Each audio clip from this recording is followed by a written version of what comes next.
नमस्कार दोस्तों, Sanjay motivation channel में आप सभी को हार्दिक स्वागत है। अभ्यास यानी लगातार प्रयास करना मनुष्य के जीवन में वही भूमिका निभाता है जो ईंधन एक दीपक के लिए करता है। चाहे लक्ष्य कितना भी बड़ा क्यों ना हो, अभ्यास से उसे पाया जा सकता है। इसी सत्य को दर्शाती है यह प्रेरणादायक कहानी वृद्धराज की। यह कहानी उन दिनों की है जब शिक्षा का केंद्र गुरुकुल हुआ करते थे।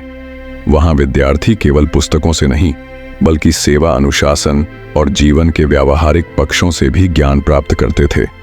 उसी समय में एक बालक था वृद्धराज। वृद्धराज के माता पिता साधारण किसान थे। वे बहुत ही मेहनती और संस्कारी थे। जब वृद्धराज 7 वर्ष का हुआ तो उन्होंने उसे पास के एक प्रसिद्ध गुरुकुल में भेज दिया ताकि वह वहां विद्या अर्जन कर एक अच्छा इंसान बन सके। गुरुकुल में जीवन बहुत अनुशासन और तपस्या भरा था। वृद्धराज को वहां रहना तो अच्छा लगने लगा, लेकिन पढ़ाई में उसका मन नहीं लगता था। गुरुजी जो भी समझाते वह उसके सिर के ऊपर से चला जाता। धीरे धीरे उसकी कमजोरी सबके सामने आने लगी। उसके सहपाठी उसका मजाक उड़ाने लगे।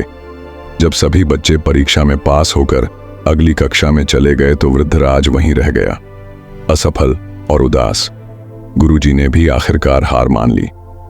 उन्होंने एक दिन वृद्धराज को बुलाया और कहा, बेटा वृद्धराज, मैंने तुम्हें समझाने और सिखाने की बहुत कोशिश की, लेकिन अब लगता है कि शायद यह मार्ग तुम्हारे लिए नहीं है।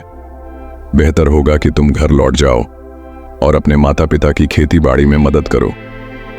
गुरुजी की बात सुनकर वृद्धराज बहुत दुखी हुआ। वह सोचने लगा कि शायद विद्या उसके भाग्य में नहीं है। आंखों में आंसू लिए भारी मन से वह घर के लिए चल पड़ा। रास्ते में दोपहर हो गई और उसे प्यास लगने लगी। उसने देखा कि कुछ महिलाएं कुएं से पानी भर रही थीं। वह पास गया और पानी मांगा। वहां एक बात ने उसका ध्यान खींचा। पत्थर के किनारे पर गहरे निशान। यह निशान रस्सी के बार बार रगड़ खाने से बने थे।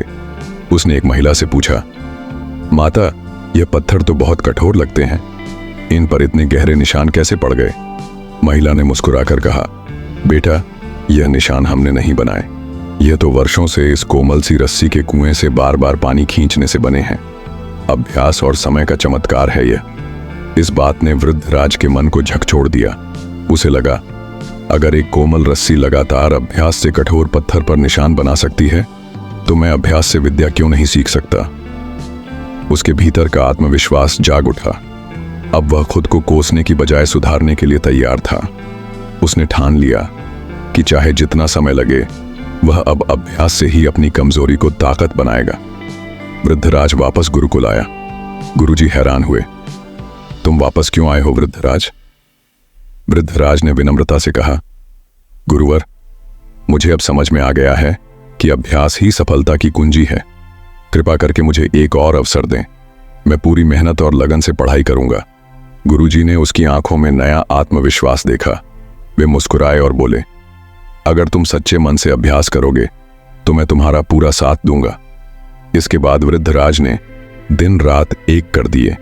वह सूरज उगने से पहले उठ जाता, अभ्यास करता, पाठों को दोहराता और गुरुजी से प्रश्न पूछता। भले ही उसकी प्रगति धीरे हो, लेकिन वह थमता नहीं था। वर्षों के अभ्यास ने उसका काया पलट कर दिया। जहां पहले उसे अक्षर समझ नहीं आते थे, अब वह जटिल संस्कृत ग्रंथों को भी समझने लगा। गुरुजी उसे देखकर गर्व से भर उठते। उन्होंने कभी सोचा भी नहीं था कि वही वृद्धराज, जो एक समय मंदबुद्धि माना जाता था, अब इतना तेजस्वी छात्र बन जाएगा। समय के साथ वृद्धराज ने इतना ज्ञान अर्जित किया कि उसने संस्कृत व्याकरण के क्षेत्र में अद्वितीय स्थान प्राप्त किया। उसने लघु सिद्धांत कौमुदी, मध्य सिद्धांत कौमुदी, सारा सिद्धांत कौमुदी और गिरवाणपद मंजरी जैसे महान ग्रंथों की रचना की। आज भी यह ग्रंथ भारत के अनेक विश्वविद्यालयों में पढ़ाए जाते हैं। एक समय का विफल विद्यार्थी अभ्यास के बल पर विद्या का प्रकाश बन गया। वृद्धराज का नाम आज भी सम्मान और प्रेरणा के साथ लिया जाता है। दोस्तों, यह कहानी उन सभी के लिए प्रेरणा है जो खुद को असफल या कमजोर समझते हैं। वृद्धराज की तरह अगर आप भी अभ्यास के मार्ग पर चलें तो एक दिन आपके नाम की भी गूंज होगी। तो याद रखिए, कर्म से बड़ी कोई पूजा नहीं।